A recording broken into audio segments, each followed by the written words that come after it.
right.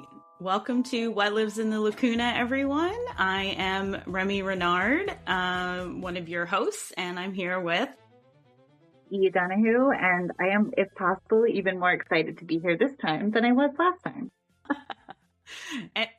and why is that?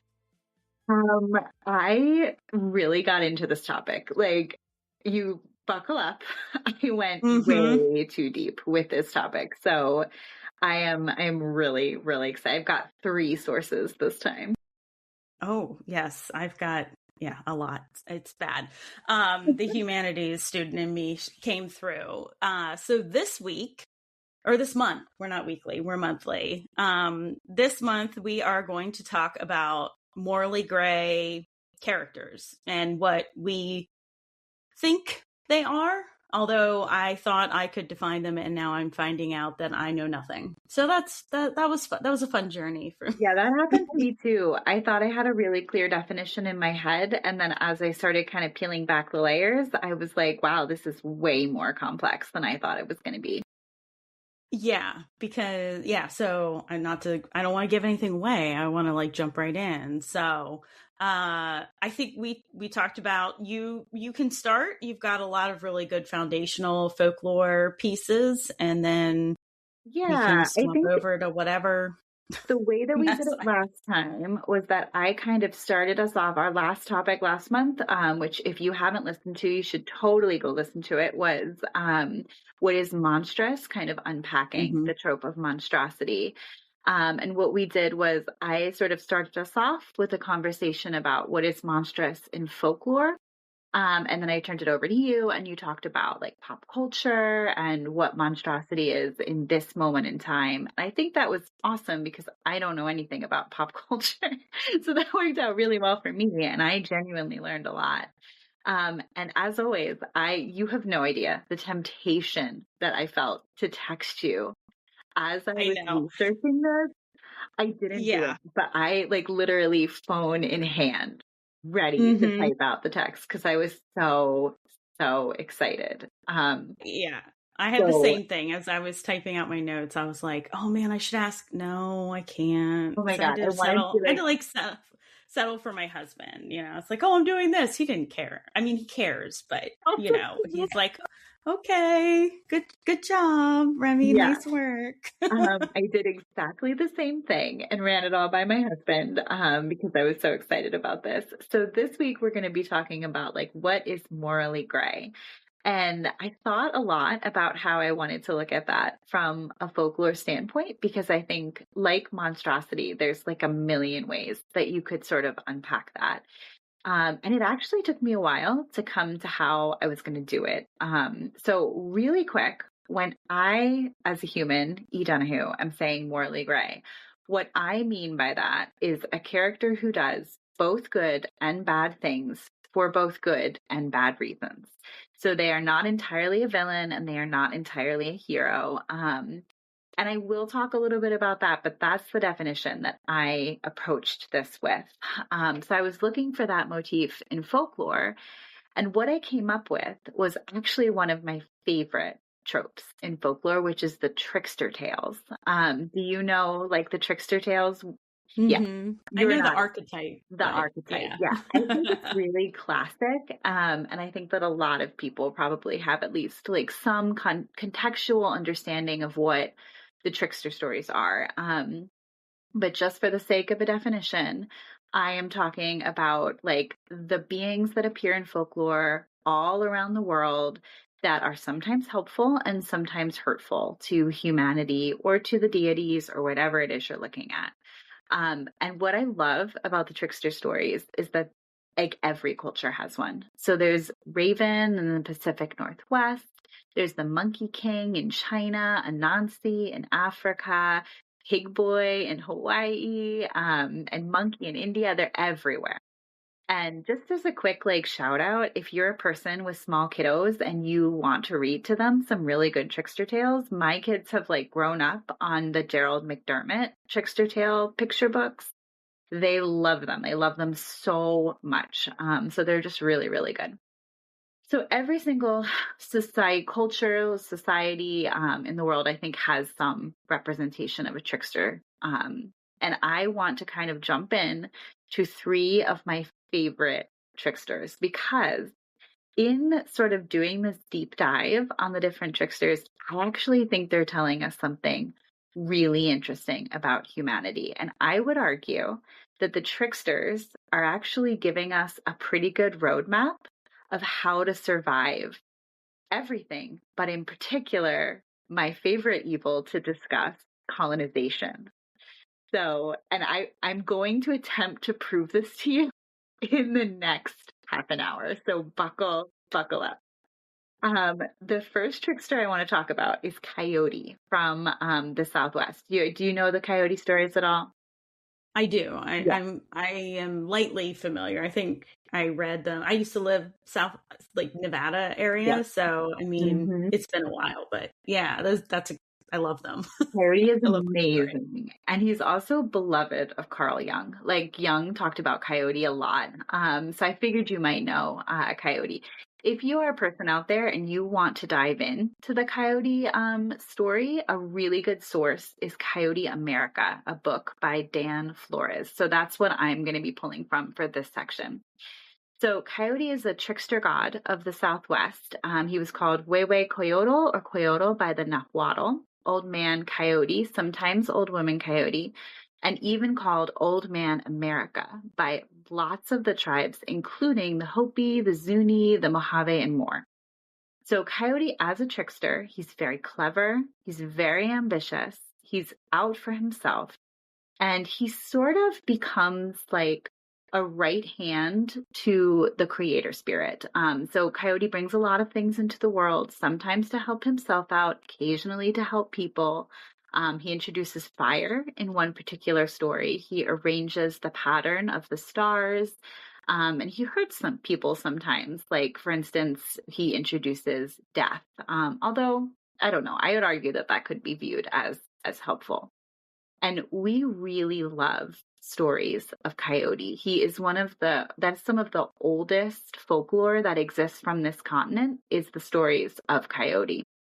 And this is just a quick quote from Dan Flores. So he functioned as an avatar, a stand-in for humans in the world whose real function was to instruct humans about the foibles of human nature. And I think that that is a really, really good way to look at the figure of Coyote. So he's a really important one in the stories of the indigenous stories of the American Southwest. And here's where I get to talk about my first favorite thing, which is ecology. I would argue that right now we are watching an actual Coyote story play out in real time. So Coyote is sort of the species. So Canis latrans is a uniquely American species. There's a few other, like the jackals in Africa, but we believe that all of the coyote-like relatives evolved on this continent. And as part of the American period of aggressive colonization that we called Manifest Destiny, the American government launched a really aggressive campaign against predators of all types in the lower 48 states because of the risks they supposedly posed towards American farming. So I'm just going to trigger warning, death of an animal. If you want to fast forward through this next little bit, please feel free to do so. The TLDR is coyotes are awesome. I am not going to get too specific here because I am also horrified by this. So the American government was really dedicated to eradicating what they viewed to be the dangerous predators of the lower 48 states. So in particular, that included the wolf, so Canis lupus, the American panther, which is puma concolor, and the coyote, which is Canis latrans. And if you don't know this about me, I studied ecology. So that's what my background is. So I was familiar with this campaign. And the American government threw every single thing they had at what they viewed this problem to be. So that means pelt bounties. So they would actually pay farmers, the government would pay farmers for every animal that they could prove that they killed, which is horrifying. And then they also introduced predicides like strychnine, where they would like bait stations on the prairie. It was awful. Like I can't think about it too much. And this part of Coyote America was incredibly hard to read. And then there was the practice of habitat disruption, which I would argue is still happening to this day. So these practices, they all but wiped out the wolf in the lower 48 states and the mountain lion in the lower 48 states. But no matter what the American government did, they could not wipe out the coyote. And in the early 1920s, it had pretty much managed to wipe out everything else. So they turned to the coyote, deciding for the 20th century that coyote was the arch predator of the time. And every amount of energy they concentrated on the other animals, they turned towards the coyote. But no matter what they did, coyote just kept going along.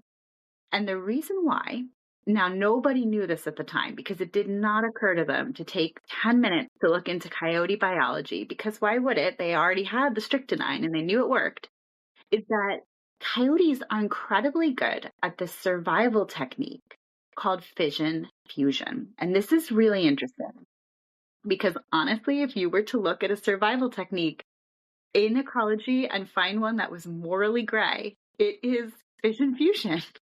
And the idea behind that is that coyotes are able to do two things very well. If the environmental stressors make it more advantageous to the species for them to group up and form big colonies of 10 to 15 to even 20 individual animals in one group, coyotes can do that.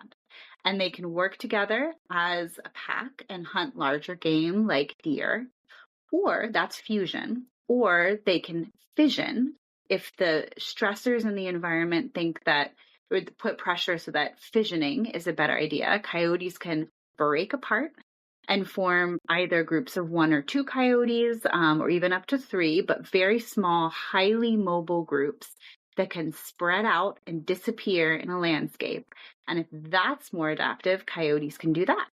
And the other 2 predators I talked about, they cannot do that.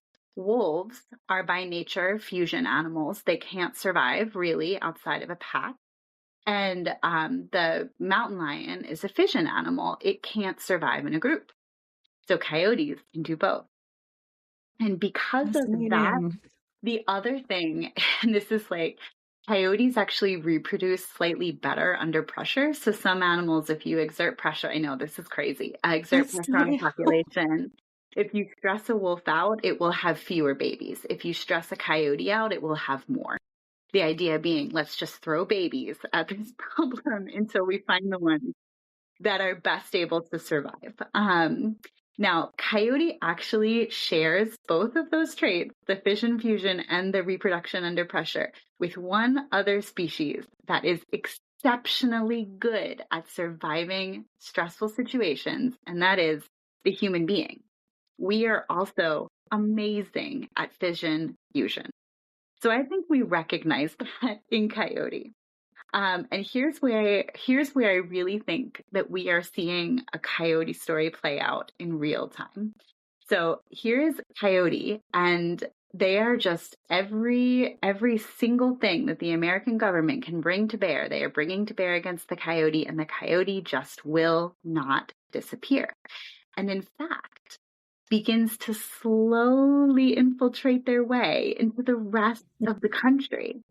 So around about the 1960s, we started to see a real shift in perception about the coyote. So Walt Disney released a movie called The Coyote's Lament, and then also put a sympathetic character, Wile E. Coyote, in Looney Tunes, who he's the bad guy, but he's so bad at being the bad guy that we kind of empathize with him and how he's always having anvils dropped on his head by the Roadrunner. And is he morally gray? Is he? I mean, I feel like you could make the argument that he is. He's very much trying to eat that Roadrunner. But like, the Roadrunner is dropping anvils on his. I don't think anyone's the hero of that story. No, I agree. But Americans loved it, and we got pretty attached to this like sad version of the coyote and the Coyote's Lament and this sympathetic Wile E. Coyote character. And at the same time, the coyote itself was expanding out of its historic native range, which is the American Southwest. So like the plains, the deserts. We didn't historically have coyotes here on the East Coast because instead we had wolves. But Coyote is just sort of creeping his way east, filling the role left behind by the gray wolf, which was extirpated. And just here they come all the way to the coast. So I would actually argue that Coyote is fissioning right into the hearts of Americans all over the country. And it's doing it at the same time as we have not stopped trying to eradicate the coyote. We're not doing it to the level that we were doing it 100 years ago because the court of public opinion has kind of turned against that. But still to this day, roughly 70 to 80,000 coyotes are killed every single year, even though they in reality pose almost no threat to American ranching. They're far more likely to hunt a rodent than they are to hunt a sheep. That's just not their preferred prey. And coyotes are actually doing fine for themselves living in cities like Chicago and New York and even Philadelphia. And they have certainly made it this far. And this is my favorite fact about them. So we, in the last 10 years, became aware that coyotes were existing alongside us in our cities here in the East. And we were like, oh my God, it's this new thing. Where did these coyotes come from? And we do think that if you have heard the term coy wolf thrown around, it is likely that these wolves have some genetics from the gray wolf. Right now, they think it's about 70% coyote, about 30% wolf. So there is like some wolf genes in there. But what I think is so amazing about this is that they've actually probably been here for like decades. And we've just literally never noticed that they were here at all. And that's fascinating. I know. And it is oh my gosh, classic coyote. If any creature on the planet could pull it off so that we would be here, they would be here, and we would not even notice, it would be the character of Coyote.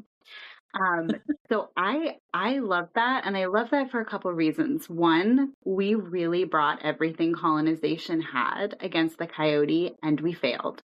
Two, Coyote is very much coming out on top. They have had so much leveled against them, but not only have they spread out and crossed an entire continent, and as an ecologist, I think it's good that they're here. I am willing to accept that I might get a little flack from that, but I love a good coyote. So I'm a fan. And also at the same time, they've kind of worked their way into our hearts. And I sort of love that. I lived in Chicago when that coyote rode the L train. Yeah. They took pictures of it, and it was all over Instagram, and like only Coyote could pull that off. And I just love that. So that is my Coyote portion of this, right? So this is me on the American continent talking about Coyote and how Coyote is right now in real time, I think, surviving colonization. I now want to jump across the ocean to another trickster god who actually reminds me quite a good bit of Coyote, and who I'm so excited to know, are you going to talk about this god? Because I don't think you can talk about morally gray tricksters without talking about Loki, right? Yeah. Was Loki on your list too? He's not, actually. I figured when I heard you say you were going to talk about trickster gods, I pulled from different places. So I was like, gonna step back for a minute. I mean, I could always work him in. I think he's the obvious. You know what I mean? Like, he's very good. Mm-hmm. Yeah. So I really want to talk about Loki, but I'm going to try and talk because I think he is such an obvious choice for a morally gray trickster. Mm-hmm. I am going to talk about why I think he matters as much as he does. So my source that I'm pulling from for Loki is Book of Norse Mythology by Neil Gaiman. Now, I know that Neil Gaiman is a slightly controversial figure. I loved this book. If you don't want to read a book by Neil Gaiman, that's totally fine. My backup is The Witch's Heart by Genevieve Gornichek. It's more fictionalized than I think the Neil Gaiman book is, but I do think she does a really great job with Loki's character.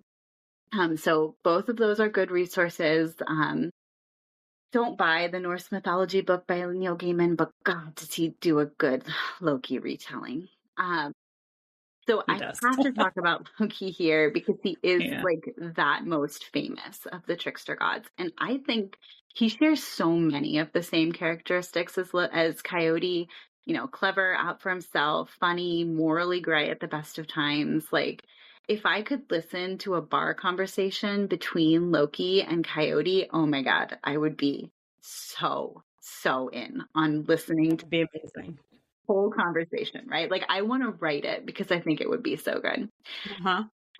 So what I really like about Loki and why I wanted to talk about him here is that kind of the ways in which he operates outside of his society.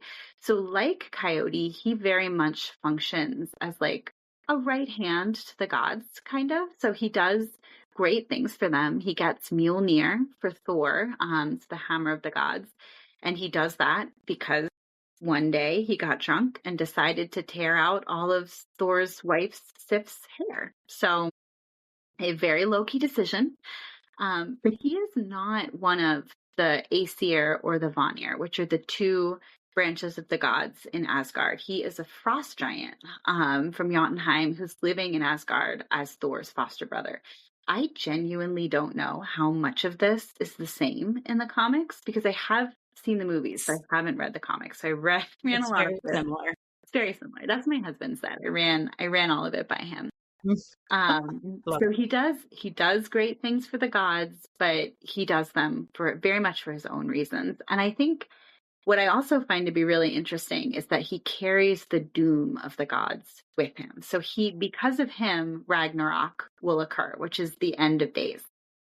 And it is not clear in the retellings of Norse mythology whether Ragnarok has occurred yet. And this is very much like a feature of Norse mythology. Did it happen? Are all the gods dead?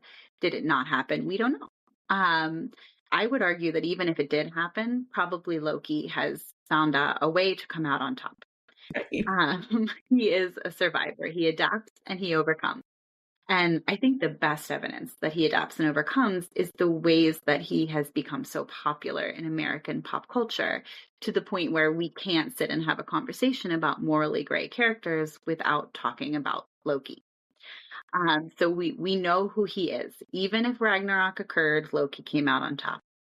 But one of the things that I actually find to be so fascinating about Norse mythology is all of the things that we don't know.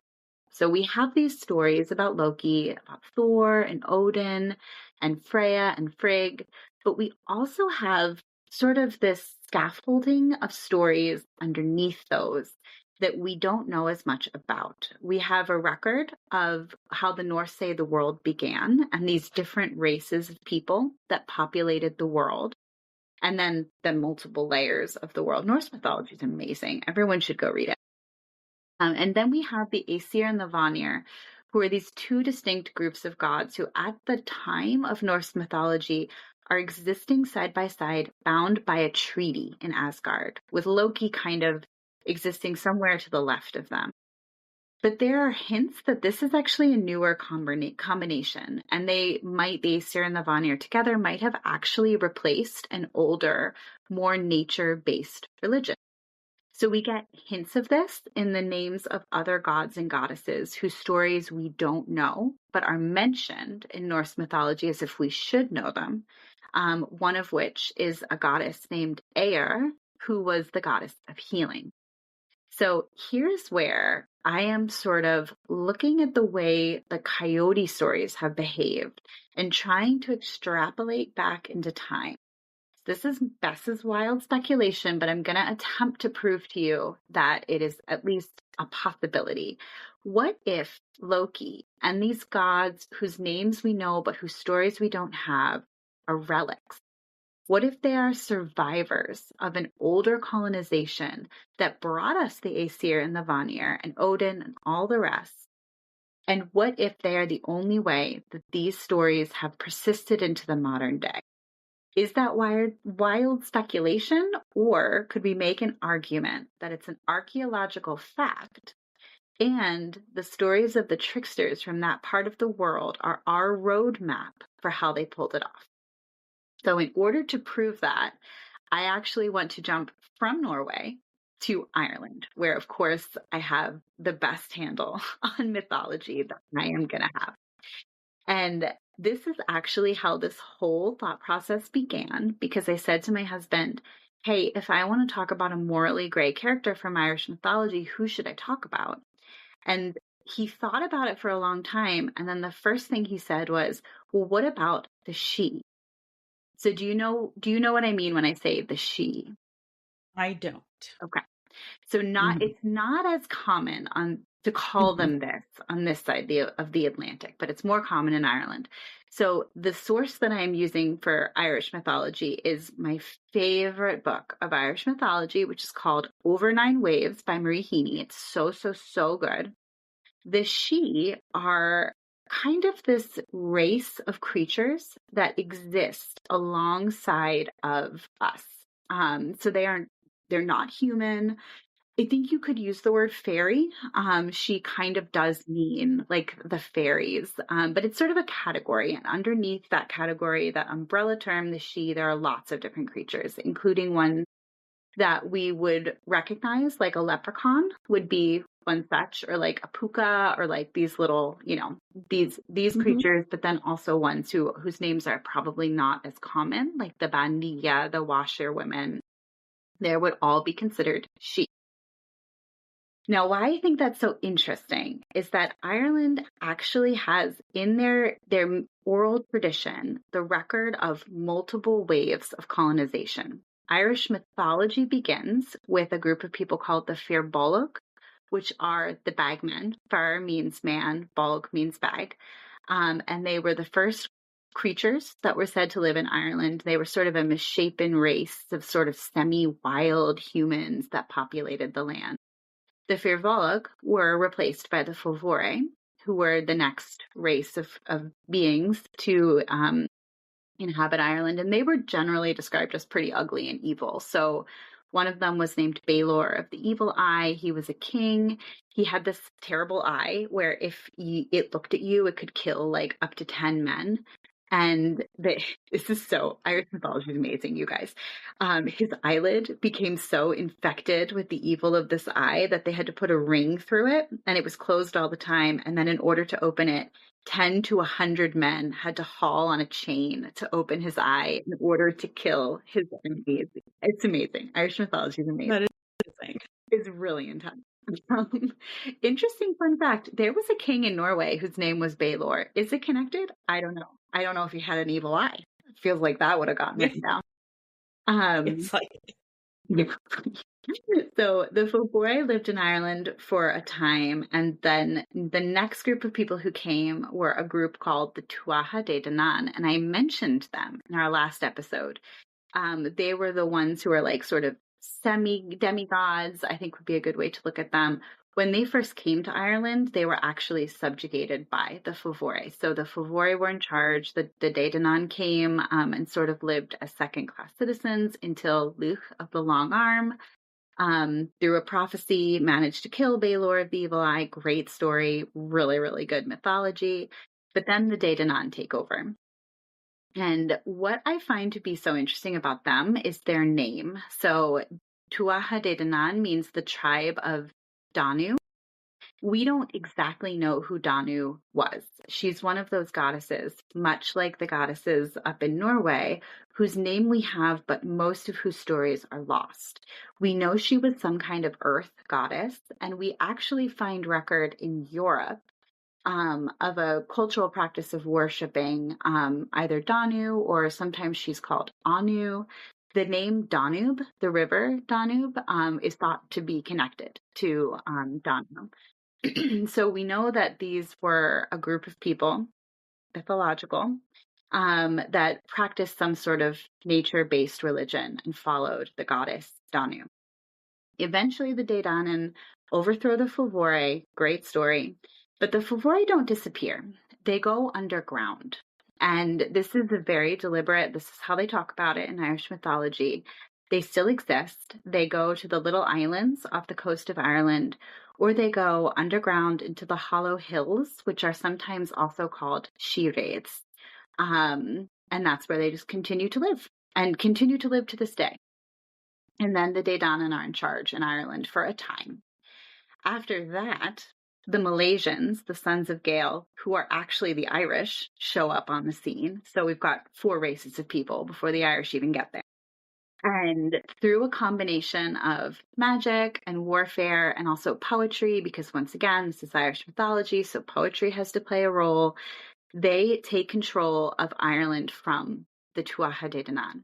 And as the De Danann are leaving, they, a queen of the De Danann, whose name was Éire, says to the sons of Gael, as long as you give this island my name, your people will live here for eternity. And that is how Ireland, Éire, gets its name. And it's called that for the rest of time in Irish mythology. And also, even to this day, the Irish for the Republic of Ireland is Poblacht na hÉireann, which is the Republic of Éire. So congratulations, still happening, still living there, way to go. But the De Danann, like the Fomhóirí, don't disappear. They go underground and live in the Sídhes and become this class of people who are very much living alongside of humanity and very much play a role. If you read Irish mythology, there are many interactions between the De Danann and the Irish, and persist there even to this day, to the point where, you know, you would be told, oh, we don't go walking by that hill on a moonlit night because that's where the Sidhe live. And the Sidhe are the De Danann and the Fomhóirí kind of together. And what I find to be so interesting about that is that they are very morally gray. They do good and bad things for good and bad reasons. And sometimes that aligns with us and sometimes it doesn't. I think in the case of the Sidhe, they actually have their own moral code. It's just really different from ours. And the best, I think, example of this is the adage that you never thank one of them. To thank one of the Sidhe is to imply that you owe them a debt. And best case scenario, you offend them. Worst case scenario, you wind up in the other world for 300 years. So that's a good example of, like, they have a morality. It's just different from ours. And what I love about all of this is the connections that I see between this and Norse mythology. So remember that goddess Eir that I mentioned, who was this relic goddess of this older nature-based religion? There's a goddess among the Tuatha De Danann in Ireland named Eirmid, who was a healer like Eir. And I wonder if those two things are not connected. And for a long time, archaeologists kind of dismissed this as, okay, this very fanciful oral history of this part of the world, but there's probably no real science behind it. But it turns out there is. And if you look at the archaeological record and the genetics of the people in that part of the world, it records about 4 major invasions from the European continent. I know, it's pretty wild. One of the biggest being around 5,000 years ago, 4,000 years ago. Don't quote me exactly on that number. First of all, because we probably don't know it super well. And second of all, because it's been a long time since I researched Stonehenge. But basically, that's a great dividing line. You had the people who were living in England and Ireland who were building those big megaliths like Stonehenge, like Newgrange, and they are one genetic group of people. They also have the burial practice. They tend to cremate remains and bury them under bluestone, is a pretty common. I don't know if Newgrange is bluestone. I know the inner circle at Stonehenge is bluestone.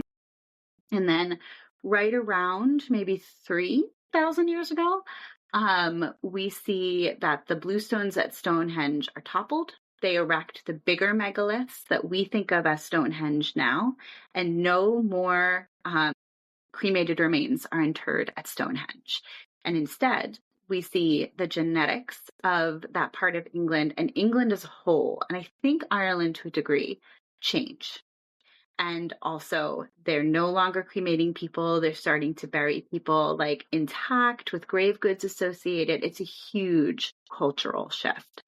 Um, and what they think that means is that that was that fourth wave of invasion from the European continent. I'm saying invasion. We don't actually know. We'll never know. I don't know. To me, the fact that they erected this new ring of stone around Stonehenge like hints at like they're protecting something. I don't know. It's wild speculation. But we know that there was this influx of people and that culturally the makeup of that part of the world changed pretty dramatically. There's no reason to think that that change extended to Scandinavia, but I think this union of the Aesir and the Vanir is really interesting because genetically, those people who had been living in England, Scotland, Ireland, and the Isle of Man, they didn't disappear. They just sort of quietly went underground and became a part of this new group of people living in the island. So what I find to be so interesting about that, and I am not even going to lie, it's a big part of the reason why I sat down to write my book, is because we will never know what happened. But that story is so fascinating to me because you can see the ways in which the older cultural traditions kind of percolated down and survived, very much the way that Coyote is surviving today in the Americas in this new form. Whether Loki and the Aesir or the Vanir are part of it or not, or whether the She are part of it or not, I think it seems pretty clear that they are. Here we have this oral tradition record of a group of people who had to adapt to survive. And what I love about that is that that process is it's not a clean one. It gets a little messy. And that's what morally gray is. It's just a little bit messy, and it acknowledges that that's kind of how the world works. And that sometimes we have to fission and sometimes we have to fusion to survive. But that the trickster gods are going to come out on top 100% of the time. And I just really love that. And I kind of wonder if that's not a part of the reason why we are so enthralled with this trope of moral grayness right now, because the world is incredibly complicated and it's very scary. And I kind of wonder, like, are we turning to these, like, and this ancestral knowledge of what it takes to survive as a person in the world?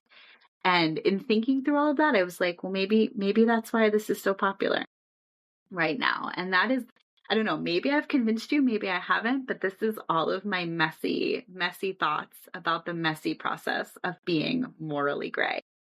Do you have any questions for me? Yeah. No, I just think it's so interesting, the thread of morally gray, whether it was called that or not, from, ancient folklore up through, some of the things I'm going to talk about that just came out this year. You know what I mean? Like these like the thread is so interesting. And I guess part of it can go back to like Jung's idea of archetypes, the collective unconscious stuff. But I really find it interesting the thought that the trickster's highly adaptable. I love that. And I think that is such a survival technique. And I didn't think about it in that way. And I love that thought because I think you have to survive today, you have to be flexible.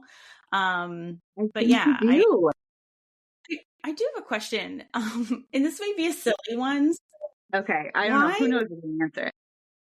I don't know. Why do they keep going underground? I find that very interesting. It's just like, oh, they just go underground and then they go underground too. Is that just like to explain, or is there something more to why they would kind of go underground? That is such a good question. I don't know that I can answer it completely just because I don't know enough about, I don't know that anybody knows enough about the spirituality of the Celts. But what I would speculate is this. There is like a tendency to kind of think of it along the lines of like, okay, well, if you can't survive here, you just go down, go deep. And I think that is present in a lot of Irish mythology. And I think that I want to just dial in on that for a second because I do think it's really interesting. And what makes me think of that is this. Irish culture, there is not an uncomplicated one, right? You had multiple ways of invasion that recorded history has written down: the Vikings, the English, and there is this like real tenacity, I think, to hold on to who you are in the against the fabric of all of these waves of colonization. And the thing that I thought of is the way that, like, Irish literature is always kind of talking about it on some level. Like, if you read the really good Irish authors, like, you can find that thread, even in a story that is not immediately about, like, the after effects of colonization. It's funny because I just read like a book set in Ireland written by an English author. And I was like, to my husband, I was like, wow, an Irish author would have told this story really differently. On the surface, it would have been the same story, but there would always have been this like undercurrent of they're talking about bigger things. And it also kind of makes me think of the ways when it was illegal to talk about Irish language and Irish history, people would hide under the hedges on the sides of the roads and educate people. This is one of my grandfather's favorite stories. They were called hedge schools. And you would actually, like, the teachers would hide under the bushes and they would teach children and adults Gaeilge and also like Irish history. So I think there's this real like subversion theme there that's very much a survival technique. I think also the landscape in Ireland is just incredibly rugged. So there's like a lot of hills, there's a lot of mountains. It is very easy to believe that an entire race of people could be living underneath them. And I think you see this. Yeah, it's really beautiful. I think you also see this a little bit in Iceland and in Norway, where this theme is present as well. In Norway, they're called the Hultefolk. In Iceland, the Hidden Folk. I think it's just a part of the world that kind of lends itself well to that. Hopefully that's an okay answer to that. Yeah, no, it was just something that was sticking in my head because I was fascinated by it, that it's just like 3 times it was like underground, they went underground. So I was just curious, but all of what you said makes perfect sense. So how many people can you fit under those mountains? Interestingly, right? The Firbolg do not go underground. They return to Europe and have a whole side adventure in Greece. Why? Don't ask me. I couldn't tell you. Hey, my canon is that they were the Neanderthals, to be completely honest with you. I'm like, they have to have been the Neanderthals. Like, skin bags, come on. It's right there. Please no one quote me on it. I will never. True. I kind of had the same thought, so. It's fine. I'm allowed to have that. Yeah, all right. You can have thoughts and opinions. That is my many. I have 3.5 pages of notes. Hopefully it all made some kind of sense. I don't want to tell you how many pages of notes I have, but it's in outline form. So we're good. Okay. So, I mean, I think it's interesting because there is a through line. You had said something towards the end of what you were talking about, that I'm going to butcher the hidden folk, people, the she, right? The she, yeah. Yeah. So that they have a code, but it's a different moral code. Like that they operate under, they have one, but it's different from like what we would see, like we might go under, right? So when I sat down to think about this, I returned, of course, to my dark romance roots, which is where a lot of the morally gray kind of characters live. It's a trope, a heavy trope. And a lot of, weirdly, a lot of comics. So that's where we're going to live tonight. It's dark romance and comics. Yeah. So when I kind of look through, I initially thought, okay, so what makes someone morally gray?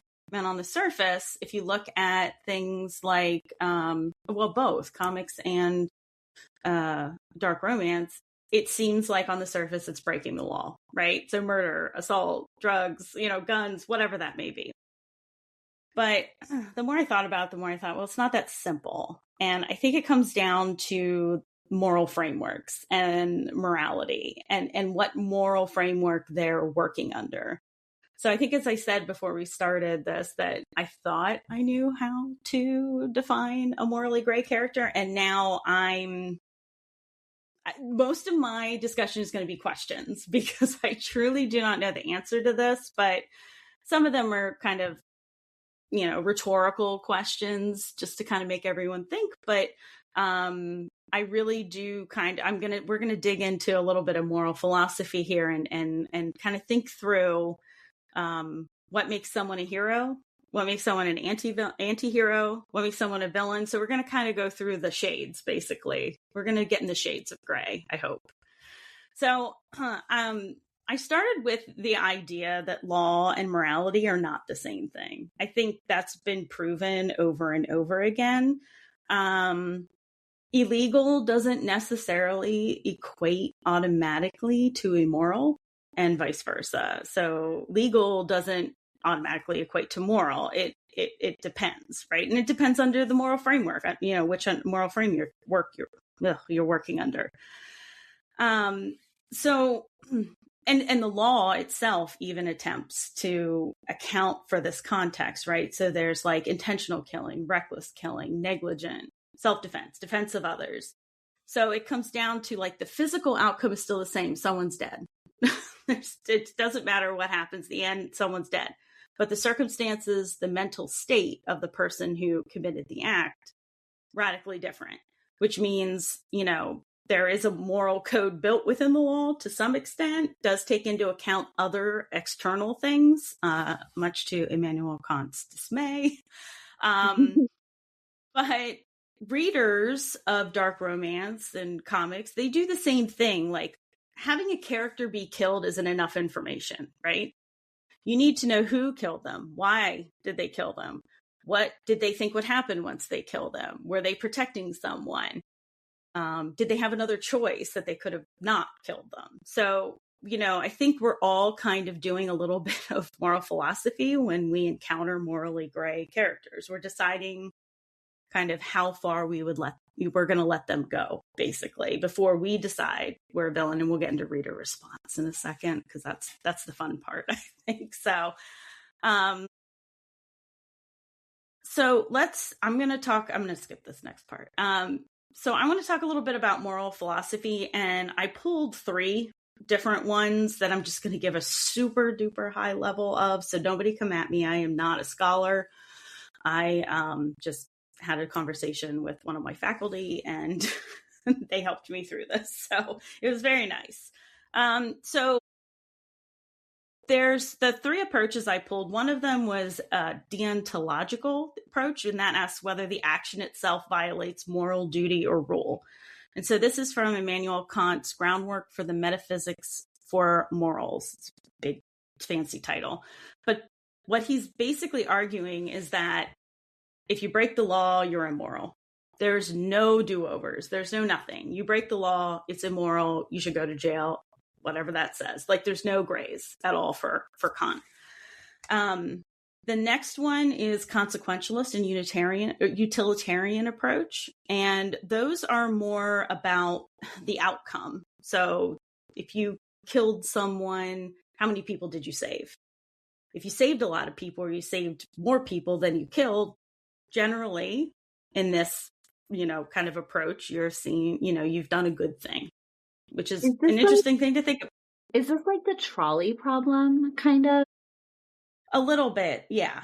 Yeah, I mean, that it gets to, I don't know if that necessarily falls under this. It's definitely a philosophy question. But I think this is more about, instead of choosing, this is about you've done the act and what was the outcome. So it's more like, okay, so you killed, well, I have a couple of examples. So let's say I used my character, Ezra. So he kills a human trafficker, right? And he kills this person and he ends up saving, let's say, 25 people throughout the lifetime of that this person would have continued to live. So under consequentialist utilitarianism, they you're good to go because you saved 25 people. The outcome was a good thing versus, getting rid of this one bad apple. Whereas Immanuel Kant would be like, you're wrong, go to jail. There's no gray in the first one. The second one is a lot of gray because you're trying to figure out what the consequence was, what the outcome was. So, And the two scholars that are really connected to this are John Stuart Mill and Jeremy Bentham. So they're the two. Jeremy Bentham, they're both architects of utilitarianism. Consequentialist is like that umbrella of utilitarianism. So, and then our dear friend Aristotle, he asks us what the choice that the person made. So what did the choice reveal about this person, right? So, Ezra kills this person, this human trafficker. What does that reveal about who he is? And the whole point of his virtue ethics is to build a life that, I forget what, let me see what I made notes about this. It's an interesting, so the ultimate goal in life is, oh gosh, I'm going to butcher this. Eudaimonia. So sorry, everyone. Human flourishing or well-being. So that's the whole point. The goal in life is that, right? So, your whole life is to find this well-being, this flourishing. And so if you have not kind of found the line between, excess and not having, too much and not enough, if you haven't found that line, then you're not, kind of virtuous, basically. So that's kind of where that ends. But yeah, I mean, it's really interesting in that it's,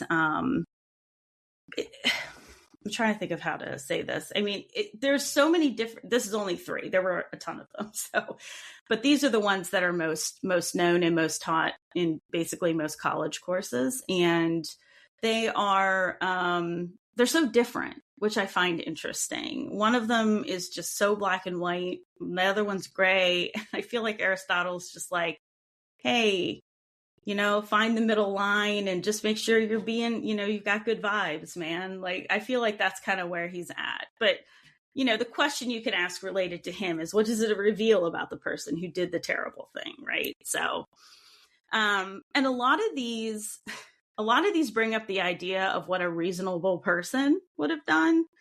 And so, of course, I went on a rabbit hole because I was like, who is a reasonable person? How is this defined? Because I don't want to be held up against someone that is not reasonable in my own, in my mind. So, I mean, there is a case from 1837, Vaughan versus Menlove, which set this whole precedent of objective standard. And essentially it says you can't go into court and be like, well, I didn't know any better. Nobody told me. I didn't know any better, because a reasonable person would have known better. So unless there's some extenuating circumstance, you can't just walk into court and be like, well, I didn't know. I didn't know I couldn't kill someone. So that kind of set the whole process. But there's been a lot of work since then, because for a long time it was reasonable man, not reasonable person.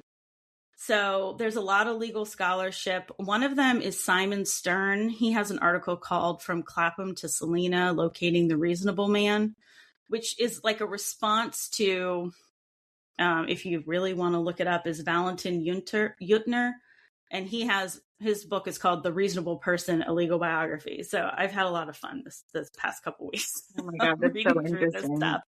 And I just kind of want to shout about the whole reasonable man thing. Yeah, because it's terrible, isn't it? Mm-hmm, yep. Yeah. So, but that's the thing, is now legal scholars are going, well, how can we say what a reasonable man or a reasonable person is? Because up until, I don't know, somebody probably said we should say person instead of man. We've been defining it, and it still is defined technically. It's not defined. It's just oh, it's reasonable. It's making your best effort. There's no defining it. It's difficult.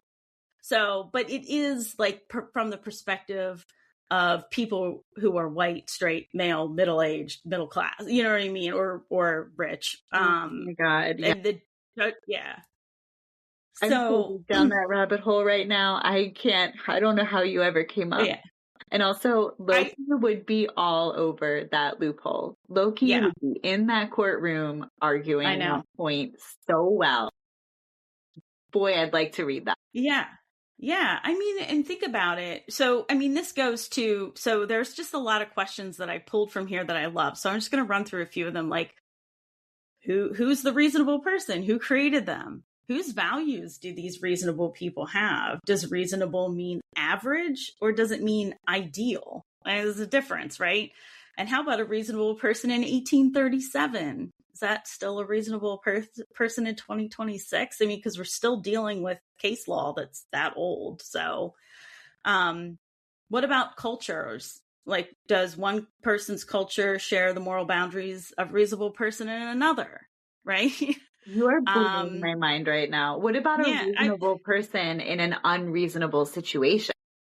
right, exactly. And who's defining the reasonable and unreasonable, right? Because it could depend. So, and this is where, well, and the thing is like, if we can't universally agree on what makes someone reasonable, we can't, like, how can the reasonable person tell us where good, bad, moral gray lives, right? Like, it's so biased.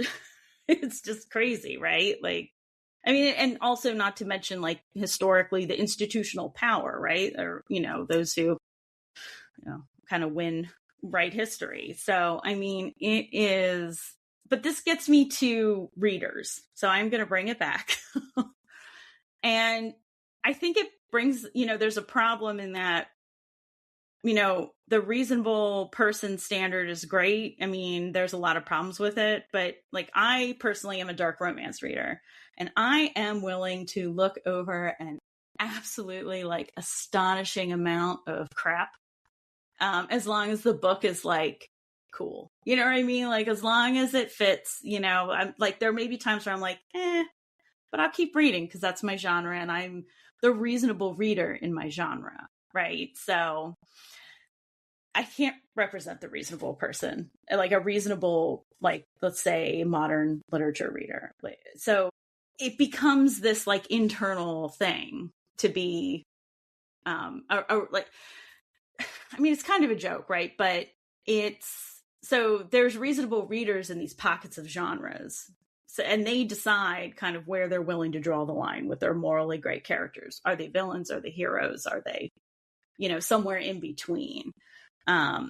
Because I know that people have, we've talked before, and I know people who have like responded to my own book have not been, they've been appalled by some of the things I wrote, despite the content warnings and all of that. So, I mean, it just, to me, they're not reasonable people, but they're reasonable within their own, like, kind of reading genre, whatever they decide is reasonable. So it's an interesting thing. And it's also like, we're applying different moral standards in different places, right? So in real life, I don't want, like, I'd call the police on like 90% of my characters if they came near me. I don't really want any of that noise. But in the fictional world, I'm willing to look over a lot of stuff, and I don't know why. I find that interesting. Like, why am I okay with that? Is it because no one real is being hurt? Is it like there's this psychological dissonance between me and, what's happening in the story? Is it genre? So it continues to go through, because I think it's an interesting case in that, readers, and I'll get to this, but I think readers define morally gray, not authors. Yeah, I think that's probably true. And I think because it means something different for every single person, and it is, and like, this is kind of what is at the heart of morally gray, is that it is so incredibly like context specific that, like, I'm not sure you could come up with, I think by its very nature, it defies a hard and fast definition. Right. So I think you're absolutely right that it is the reader that defines it and not the author. Mm-hmm. Yeah. And I mean, I think we all talk about it. If we talk about morally gray, I think we all assume we know where black and white is. And I don't think that's the case at all. I think that there's some really fuzzy pieces on, I don't think there is a black and white, if I'm going to be perfectly honest. I think it's all gray. So that's where I landed in some of this. So, it's kind of interesting how it gets into that. But Yeah. So, I mean, I kind of pulled some examples of, what I would personally define as morally gray. I mean, you have your mafia bosses and your dark romances, right? Everybody's kind of familiar with them. There's anti-heroes like Deadpool, Spawn, Jesse Custer, I think was my other one from Preacher. And they have, they're heroes technically because the author has given them that title, but the way in which they're heroes breaks like moral and legal boundaries consistently, right? So murder, assault, bad guys to protect the innocent, whether it's selfish or not, that can come into it, but eventually they end up doing the right thing, right? So the anti-hero piece is there. Well, and I feel like that's like intent is really important because, like, I mean, I really enjoy Deadpool. I think Deadpool's hilarious, and like I think for him, like sometimes he does villainous things, but the intent is usually good. And it's like to me that I'm not even sure I would call him morally gray because I think his morals are in the right place. I think he might be willing to do things that I personally would not be willing to do, but his values are good. I don't know. What's your thought on that? No, I think you're getting to like my big revelation is that it comes down to like internal, like our own internal moral compass and the code. There's a line for each character that they won't cross when they're morally gray or if they're a hero, right?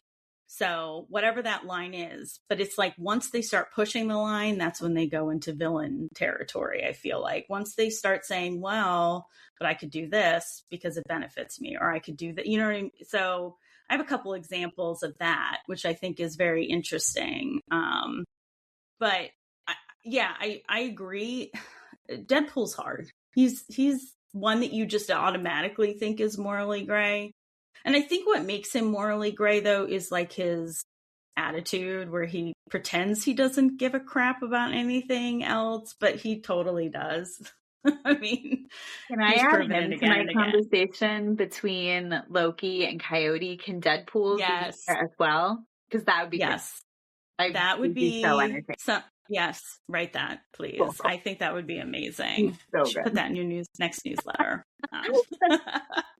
Oh my God, I'm going to do it. I'm going to try and do it. I don't know Deadpool because I know the other two characters, but it's all over the internet. It'll help you. I think that's such a good point. And I love the messiness of that because I think that is one of the things that appeals to us as humans about this question of morally gray is that it acknowledges that the world is messy. Right. I mean, and the other examples I have are like Dexter from the show. I mean, he's a serial killer. His code is given to him so that he doesn't hurt like people that haven't done anything, but he doesn't believe in the code. So where does that leave you with him? You know what I mean? Because it's a code that he lives by, but it's not one that he's chosen. It's been given to him by his dad, right? So, does the motivation behind the code matter when you're talking about these characters? Or is it like, if they follow it, it's fine. You know what I mean? And Dexter does get messy eventually, but it's still, the code piece of it is really interesting because I didn't know what to do with it. Like, that's one where I'm like, I don't know. I mean, he would definitely be in the morally gray piece, more towards the black end, I feel. But, does it come down to intent and internal, how far they're willing to go internally? I don't know. So, and another one is John Wick, right? Like, he goes out and just murders a massive amount of people, like just a massive amount of people but it's personal. He's not trying to save anyone else. He's not trying to help anyone else. He's just there because I don't blame him, for why he did it. Everybody knows why. I'm not going to bring it up because it makes me cry every time. Also, don't blame him. I'm like, you get him, John. But that's the thing, right? It's like you make this one little thing happen and you're willing to sit through him murdering a massive amount of people through 4 or 5 movies now. So, and you're like, yes, we're still on the poor puppy. Like, we're still there. Like, you're still like, it's okay. He's doing this for the puppy, and it's probably his wife, but more the puppy. You know what I mean? So, but he's not heroic really at all. It's just revenge, but we still don't see him as like, he's not a villain to us. He's the hero, quote unquote, even though he's just out there getting revenge left and right for personal reasons. So, the other thing that I was thinking about that I thought was interesting is when the morally gray kind of anti-hero becomes the villain. And a really good example of this, I don't know if you've ever seen or read the comics Legion. No. So David Haller is Professor X's son. So he's extremely powerful. He doesn't really know who he is until kind of towards the end of everything. But he has these powers that he doesn't know how to use it, and he just continues to gain these powers, right? So initially when you start either the show or the comic, you think he's the hero. And he starts to do these things where you're like, this makes me uncomfortable, but I see why he did it. Like, oh, they had his sister locked up. Did he need to like melt everyone into the concrete? I'm not sure that was how far he had to go. Considering the amount of power he had, he could have probably just slipped in, got her, and slipped out. You know what I mean?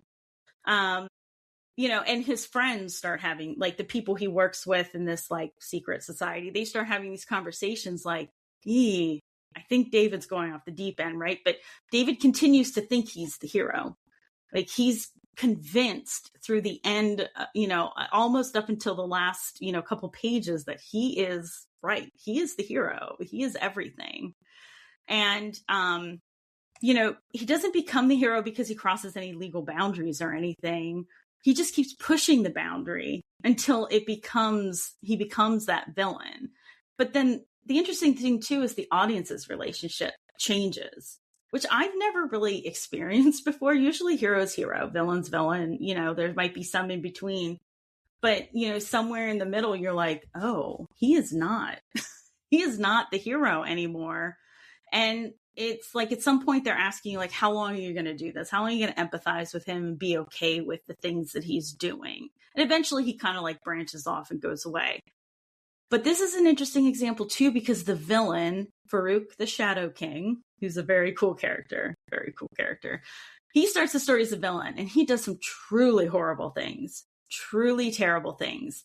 But he ends up shifting into sort of an anti-hero villain, like morally gray. I mean, anti-hero morally gray as the story progresses. So David goes towards villain. Farouk goes towards kind of more morally gray. Farouk's past actions don't disappear. The story doesn't like magically make him a good guy, but he doesn't have to become good to become the lesser evil in this story. And they need him, like the other people he works with, because David's supposed to destroy the world, basically, if he's not kind of reined in. And Farouk is the only one that can do that. And so, he kind of joins this team, and he still makes questionable, choices, but by the end, you're rooting for him to get David under control. So it's a really interesting kind of flip-flop where they kind of cross in the middle of morally gray and then go more towards, Gosh, Farouk stays in morally gray, mm-hmm. but David goes full villain. So, but like I said before, like morally gray is a spectrum. I feel like it's very much a spectrum. I also kind of wonder if there isn't like a power dynamic element to it, right? Because Mm-hmm. people love an underdog story. And Mm-hmm. I'm like looking at the 3 examples that I chose, and in every case, they're all kind of underdogs. You have Coyote, who is like helping, hurting. He's not, Mm-hmm. He's powerful, but he's not that powerful. And then here in the 20th century, he's very much been an underdog, and we're kind of rooting for him Mm-hmm. because he's an underdog. And then you have Loki, who has his own power, but I would argue is also kind of an underdog, because he's not one of the Aesir, the Vanir, his Thor's foster brother. Mm-hmm. I think there's a real element of underdog to his story. Yeah. When you compare him to Thor and Odin. And then like the Sídhe and the Daedanan are literally like a colonized group of people.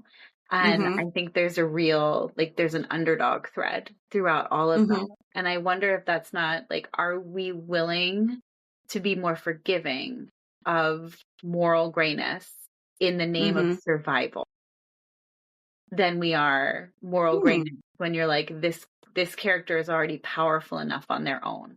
Does that make sense? Right. Yeah, it does. It does. And I think you're exactly right. I mean, I think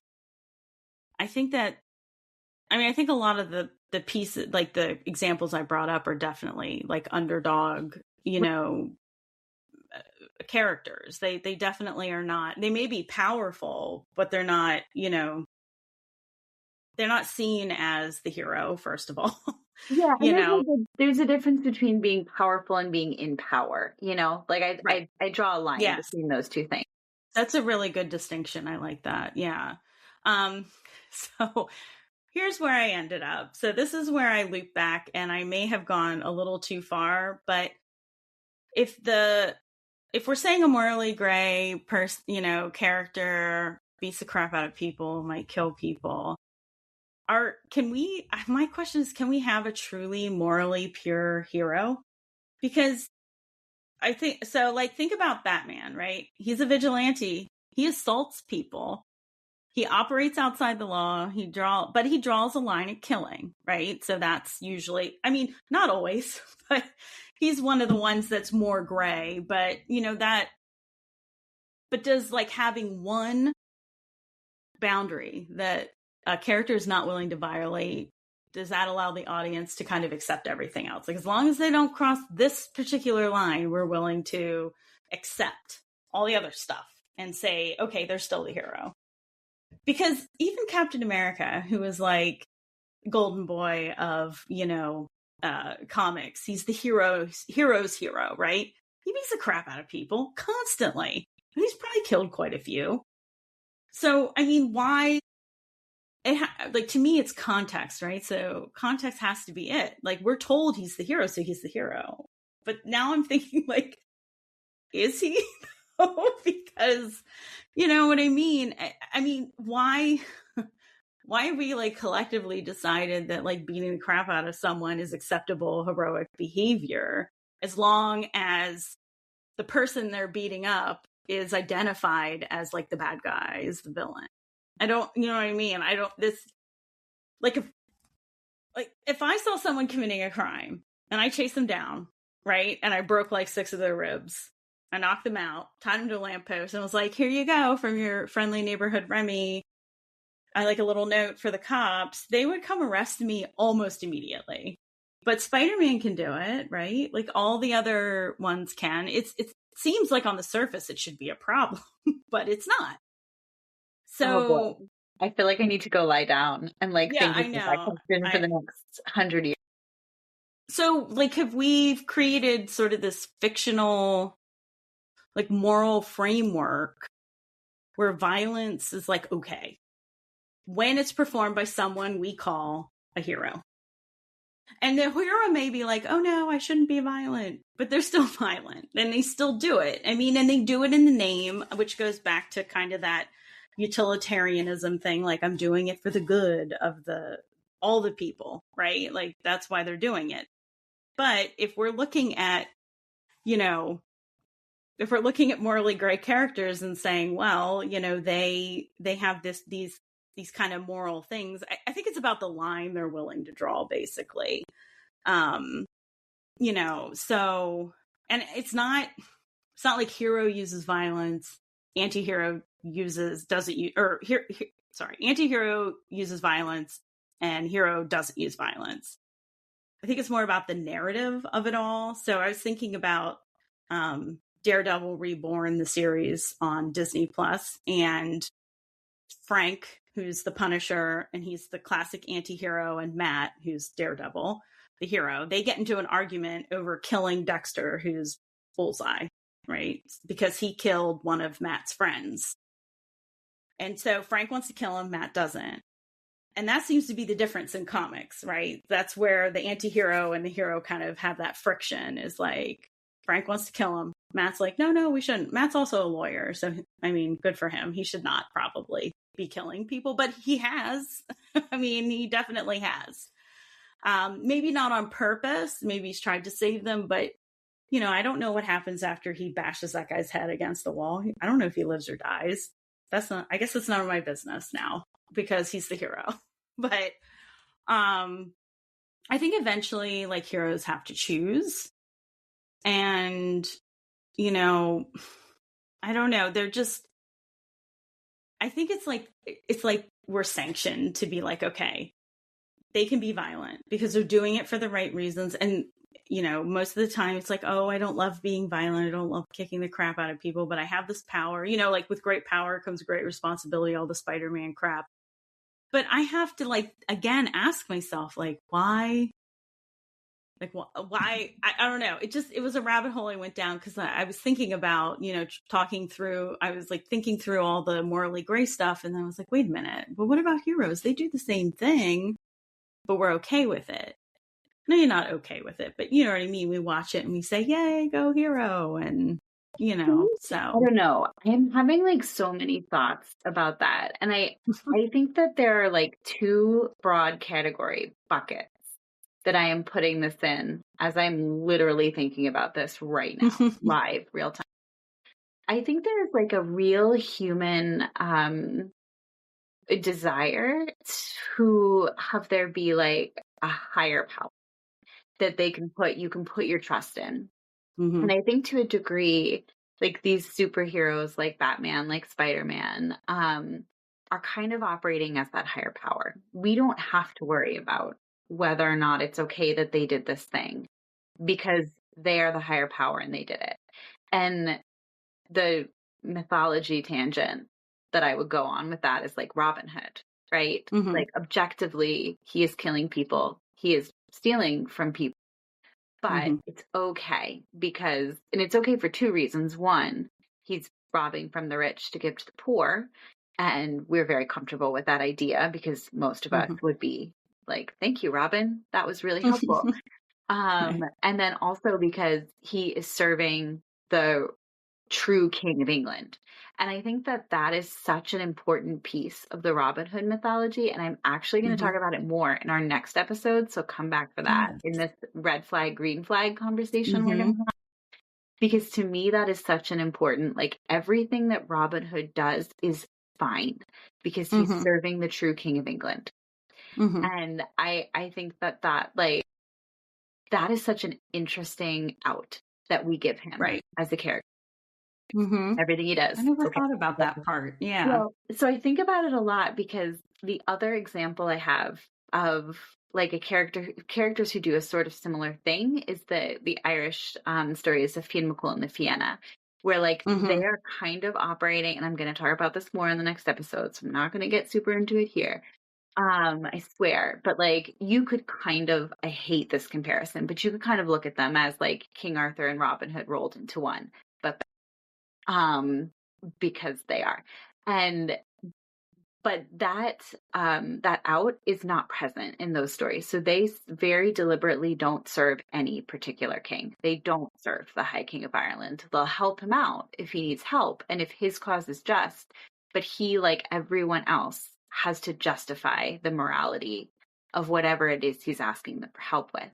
So that like very deliberate out doesn't exist. And there's like a tension in the stories around that, where like the Fianna will say like the truth before the world is their standard. And so when they ride into battle, they ride with a hazel shield because that is the tree of truth. And like the High King himself could come and say, I need you to kill all of these people. I promise it's the right thing to do because I am the High King. And they'd be like, sorry, buddy, but it's not. And so we're not going to do it. And like, that's a really vulnerable position to be in, right? Because you are speaking truth to power and refusing to do something. Right. And so that choice to me has always felt incredibly moral, but like they kill lots of people. They're just acting as that higher power themselves. And so I think there's this real human desire to have someone to whom you can surrender the burden of that decision and just say, okay, Batman, you said that dude needed to die. good enough for Right. so I think it's a very human thing. And then I think there's just this really practical bucket of survival. And Mm-hmm. the thing that I thought of while you were talking, and this genuinely did not occur to me while I was reading this book. But I read the book Boudica's Daughter. Do you know that one? I It don't. it came out in 2025. I read it as a comp for my own book, and I think it Mm-hmm. is I think it's a good. I would certainly use it as comp. But it's about the Iceni rebellion against the Romans, Boudica, but it's told from the point of view of her daughter. And in it, the Iceni lose. Spoiler alert, everyone. Romans conquer England. And the daughter of Boudica in this book sleeps with, becomes the consort of a very important person in the Roman army. And that decision never occurred to me as a morally gray one. And then I read an article about the book where they were like, this character was so morally gray because she was willing to sleep with this general who essentially ordered the murder of her people. And I'm like, I don't know she didn't have any other choice.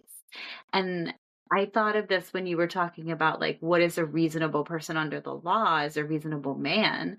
But women Mm-hmm. have always had fewer options. And in reading this book, I was like, I don't think she could have done anything else and survived. And at the point, it's a great book. You should read it. At the point in the book where she makes this choice, like she believes that all of her people have been murdered. So like it's this or death. And so I'm like, to me that doesn't feel morally gray because like what Yeah. other choice really did she have? And that's like the reasonable person in an unreasonable situation, right? Like would you call that a morally gray decision? So I don't know, just this very practical bucket of just trying to survive and how much are we Right. willing to forgive in the spirit of Well, survival? And yeah. Oh, sorry. it's okay. It's Yeah, she lives here. What you were saying about a higher power, I thought was interesting, and weirdly, it's so interesting how our conversations go because now I'm going to bring up Batman versus Superman, the arc. Mhm. Okay, because Batman starts going in, kind of getting on Superman because he's powerful. He's super powerful. Like he could destroy the whole world. So his argument is like, what if somebody shows up just like him and wants to kill everyone? Who's going to stop him? Like nobody can even, Wonder Woman can't stop him, like maybe, but not truly, you know what I mean? And I guess, it's kind of where the Justice League begins to sort of, take form, but but it's interesting because that's kind of an inverse where, that power isn't trusted anymore. And, so I was just kind of thinking how that might be like a little bit of a flip of that, where, comics do, I think, try to make up for this sometimes, like, Marvel and the Sokovia Accords, right? Where they like lock down and you have to like be registered and there's all kinds of hoops you need to jump through so that you can be a superhero. It doesn't work obviously, but then it's Captain America versus Iron Man, so it's a really, I see comics like trying to say, oh, I know our characters are kind of out of control when they destroy almost an entire country might be a problem. So now we're going to say maybe we should get some laws around it. But then that just leads to more destruction. I mean, just the property damage alone in all of these is incredible. Like that makes them morally gray to begin with. I don't want my car chucked across a thing. So yeah. The only other thing I wanted to talk about, and I think we started to talk about, was reader response and that who assigns the moral grayness. And I think we kind of talked about that already. Like characters don't think, oh, I'm morally gray. This is how I live my life. That's not, they're too busy doing whatever it is they do. They just think that they're right or that their moral code, their inner moral code is right. Right. Like, so one of my examples is, Elle Thorpe wrote St. Few Psycho's trilogy. One of her characters, Bliss, she was engaged to this guy. He assaulted her horribly. He's been stalking her, right? And one of her new boyfriends, because it's a reverse harem, and the one has split personality. So this is the dangerous personality. So we're getting real crazy here, which I love. This is one of my favorite trilogies. So, check it out. It's weird and wonderful. But he's like this serial killer basically. And he's like, don't you want to get your revenge on him? And she's like, I don't want to kill him. And he's like, no, just carve your name in. And so she does. And she goes back and forth about it. And she's like, maybe I shouldn't have done that. And then she's like, what if he died? And then, they go back and check on him and he's fine. And he's just as terrible as ever. And he goes into other books and he still has this big scar across his body. But the point being is that I don't think, she's sitting there saying, oh, I'm now sitting at 75% on the, morally gray scale. It's just revenge, right? But we're the ones who are thinking, oh, where am I putting that on my morally gray scale? Like, is that too far for me? Am I going to stop? Am I going to stop reading? I think is where it, it kind of tips over for some readers. So, yeah, I wanted to bring up, there were a couple. Oh, go ahead. That's such a good question. And I think it is so dependent on the different readers, right? Because I am someone who, I love a good morally gray character. I don't love a morally gray love interest. I need, my love interest, they can kill people if they need to, but it has to be for an incredibly moral reason. And that is just, that's who I am as a reader. So I will put a book down if I'm like, that is a bridge too far for me to believe, for me to believe that the main character would be in love with this person. Whereas if you put a side character in there who is like Loki, I'm like, I'm here for it. I love it. So entertaining. And I think because we enjoy reading about characters like that. We want to see them get into and out of trouble using their cleverness. We want to see them survive. We want to see what they're going to come up with next. And I think in part because it's entertaining and in part because it is so human to root for that kind of a character. Yeah. Yeah. I mean, that's definitely, I will take a morally gray love interest any day, all day. In fact, probably more towards villains some days. There are a couple I've read where it's gone a little too far. I own them. They live on my bookshelf back here. I don't read them again, but they're here. We have a whole conversation about this in our next episode, Red Flag versus Green. That I'm going to reread them just for that. So I can, then there's different red flags, but some of them are super red flags where it's I don't understand how this is even a love story. And people, the author is very famous. People love her. Okay. I can't do it. But I also think that there are, there's morally gray alignment in some of these. So can, what I called in my notes, a normie, can a normie, when they fall in love with a morally gray character, can they tip over into morally gray actions? So I kind of, in romance, there's two paths that I have noticed. Now, I have not read everything, but this is where I'm at. So sometimes you have a romance where it's the mafia queen and she ends up with a mafia boss or, a group of men. I'm thinking of Syndicate of the Legion by Montana Fire, which is, I love her name. I don't know if that's real, but I love it.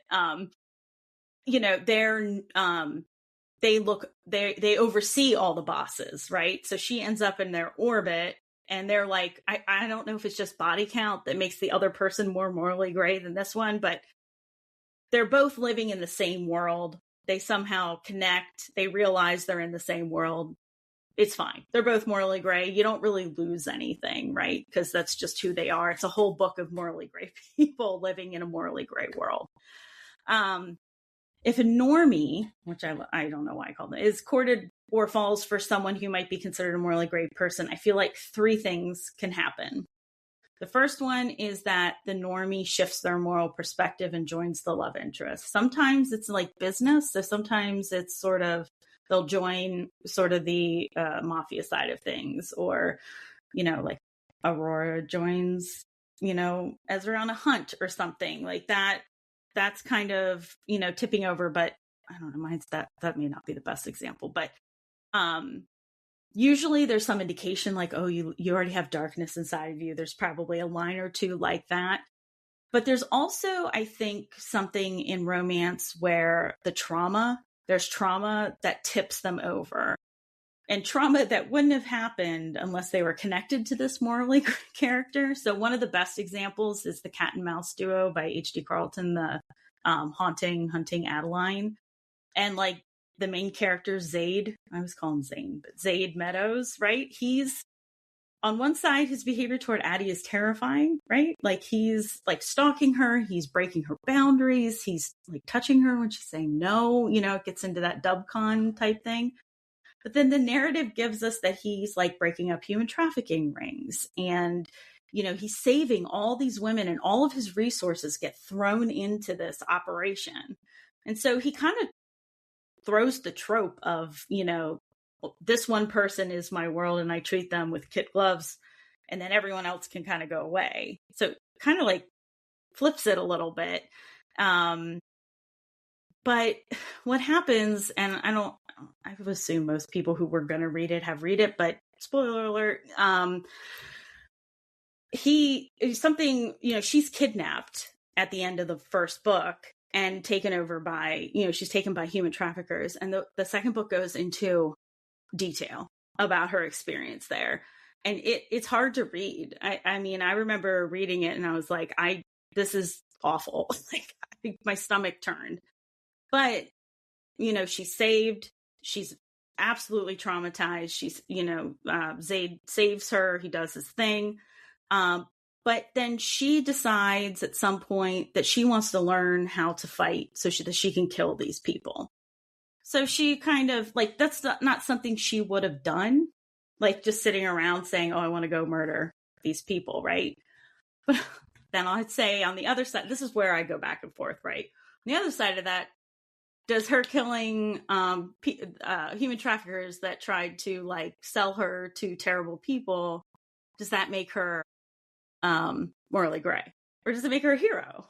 I don't, you know what I mean? It gets into that that weird space of, I would say she's a hero, but it, because I think she draws the line at like, once these people are gone, it's not something I'm going to do again. I forget if she joined Zaid in his big crusade of saving women, but I need to reread that. But I think it is like a part of it, I think, is wish fulfillment a little bit. Mm-hmm. Like you have these characters who are doing those things that like, you could never do as a person. Right. But like, who hasn't, probably most people haven't been kidnapped by human traffickers, I hope. But probably people have had a bad day and had someone be really terrible to them. And they're like, God, I wish I could just go do X, Y, and Z, but you can't because this is the real world and that's how it goes. You can kind of live out a bit of that wish fulfillment in fiction in a way that you can't in real life. And I think there's an element of that too. I mean, who wouldn't want to go live in Sherwood Forest and steal from a bunch of billionaires and give it to poor people? Like, I'd love to do that. Yeah. I'd do it tomorrow, but like, I'd probably get arrested and I have a job. And, so I can't do that. Yeah.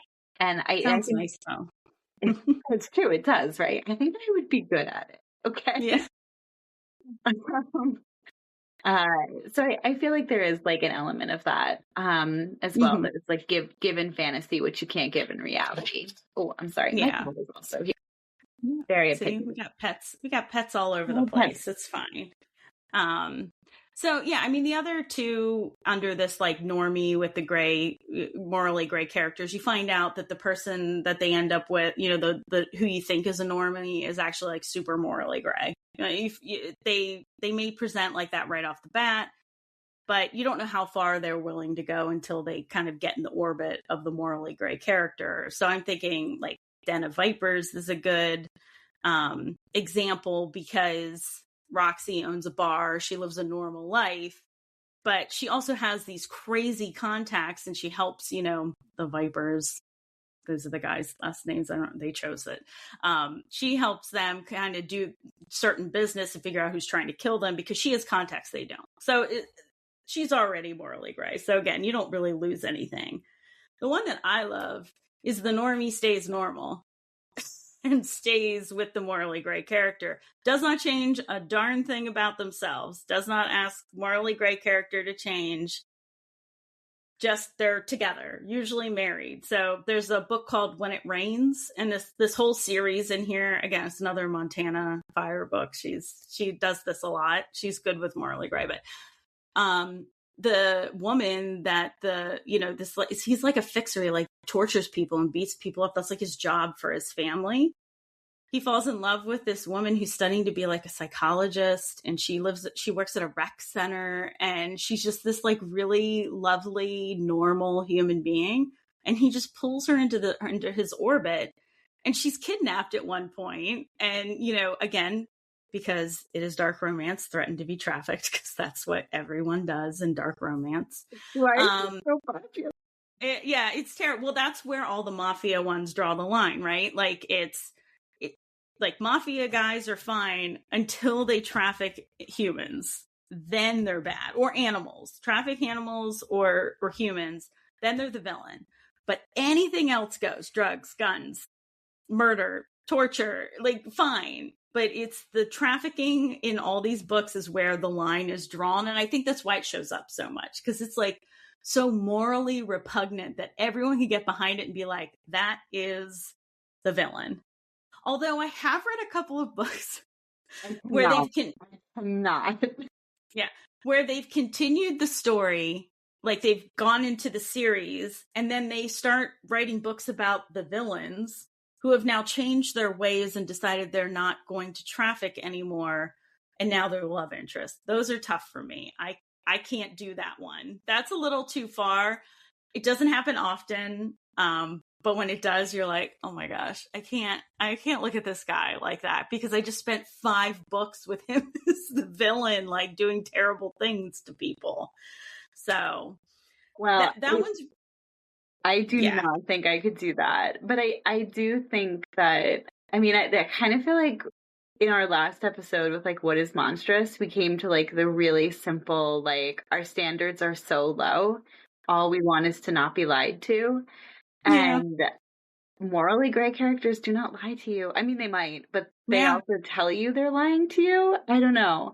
Like, know what you're getting in a way. And I think they acknowledge that humanity is really messy and we're all just trying to survive. And here is one way to do it. And I think you're exactly like morally gray characters are the bear. Like, they're always going to be up front. They never hide the ball. They are who they are in almost every kind of media you could access. You know what I mean? They don't hide it from anyone. At least not that, I mean, I'm sure there are exceptions, but there's always exceptions. But I think too, more like, I think you were saying this, but like morally gray characters are us, I think too, because we live in the gray every day. I mean, we're not always perfect and we're not always we do the best we can. We have lines ourselves that we won't cross. So I had something written out where like the hero would say, I won't cross this line, never. Like, never will cross this line. But morally gray character will say, I won't cross this line unless there's this one thing that happens, then I will cross the line. And the villain kind of says, I'll cross, the line moves wherever I need it to be. So it's dependent on me and what I need. But I don't know. Then John Wick kind of falls into that. So maybe it's too simplistic, but you see how I keep like, it just keeps going around and round and round because it just never, like, I'm left with more questions in the end, than I could ever answer. And I don't think there are answers because I think in the end, it's really personal. And I would argue that every morally gray trickster that I mentioned in my part would be so pleased to hear that you have been left with more questions. Like, I feel like Yes. if you put it to any one of them, Loki would be like, well, my job here is done. I just got these two ladies to talk for an hour and a half about whether or not I'm the bad guy. Well done. Right. Congratulations, Mhm. Loki. Everyone have a great evening. Yeah. Good We job. love them for it for some Yes. reason. And I don't know. I feel like somewhere in Asgard or Jotunheim, It's Loki, like, Coyote, and the She are all just sitting around going, well done us. They're still talking about yes, this many we're still thousands of years going. later. Yeah, yeah. I mean, I can definitely see that. And it's interesting the way it connects to, kind of the more modern things. I mean, it's a direct connection. There's no way around it. Yeah, I mean, the questions will never end. I'm always going to end up with more questions in the end than answers, but I think it's just an interesting, because the whole reason, like, I had put this down initially when I had kind of started to brainstorm this was because I saw a TikTok of an editor of some sort who gave a really solid, firm definition of what a morally gray character was. And it was very strange because she was almost making morally gray black and white. It's like Right. anytime a character does something wrong or breaks the law, they're no longer morally gray. They are, they're a villain. So I was like, well, what makes then someone morally gray? Like lying? Even heroes do that, to protect other people. So I don't know. It was just I got really worked up over this video because I was like, wait a minute. You've just like written off about 95% of books that are tagged as, morally gray hero tropes, like, I mean, Which it was really morally interesting. gray thing to Yeah. Yeah. I mean, that's TikTok though, right? You do one hard take. There's no room for nuance. And then everybody explodes because you said something and, then the algorithm loves you, which is brilliant in some ways. God, which is So, such a Loki move. yeah, it is, isn't I it? love him. I love him so much. Mm-hmm. Just the Yep. best. Yeah. I don't know. Yeah. Well, I think we've kind of come to the end of this. I feel like this is another one we could return to at some point and chat about more, because I skipped a bunch of notes. So That's no way. It's how fine. So far? did I. Yeah. We'll come back to this So one. It's a good. yeah, yeah, it is, and it's a fun conversation too. So, I think we are going to start doing kind of mini episodes too as we think of things. So we're going to record one tomorrow, hopefully to keep it, 10, 20 minutes, not too long, just something in between as we think, we kind of notice things or have these interesting thoughts. So that will come out before this one, probably. We'll do that. And our next episode, I think, is where you live quite a bit, I think. Oh yeah. Our next episode is red flag, green flag, and I am Yep. going to be arguing for team green flag, and I'm so ready. So Yes. I'm excited too, because I have no idea what I'm doing for red flag, because after having this conversation, I'm going to struggle with what classifies as a red flag now.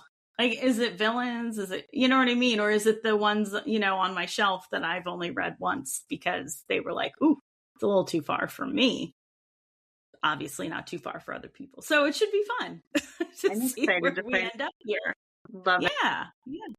Well, thank So, you all right. everyone who joined us, and follow us on social media.